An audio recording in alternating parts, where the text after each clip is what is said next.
Sabato 1 e domenica 2 giugno a Treviso e nei caseifici aderenti al Consorzio di tutela si festeggiano gli 11 anni del riconoscimento della denominazione di origine protetta riconosciuta al gustoso formaggio fresco a pasta molle.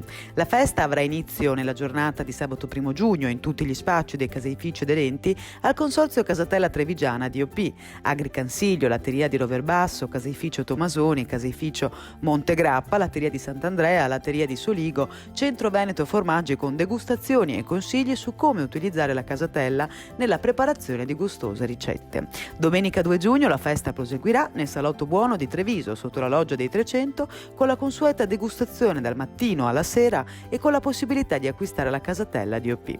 La casatella trevigiana è un patrimonio della nostra tradizione. Nasce nelle case delle massaie, nasce dal latte delle vacche, allora quasi domestiche, nasce per alimentare le numerose famiglie di allora, accontentando i bambini, gli anziani e chi tornava a casa dopo il lavoro dei campi. Ancora oggi la mano dell'uomo e l'arte casearia sono fondamentali per la riuscita della tradizionale casatella trevigiana DOP che, come espressamente specificato nel disciplinare di produzione, la zona di produzione della casatella trevigiana DOP è quindi circoscritta al solo territorio della provincia di Treviso. Di conseguenza sia la raccolta del latte sia la successiva caseificazione devono avvenire nei limiti di tale zona, cioè a garanzia dei tempi ristretti tra raccolta e trasformazione 48 ore e del mantenimento dei requisiti qualitativi del formaggio finito.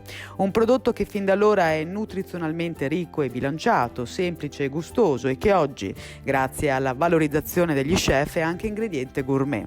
Appuntamento per festeggiare e degustare la casatella trevigiana DOP i prossimi sabato 1 e domenica 2 giugno in provincia di Treviso. Domenica 2 giugno saremo presenti anche noi con le nostre telecamere a Treviso per raccontarvi i momenti salienti della manifestazione. Vi aspettiamo numerosi.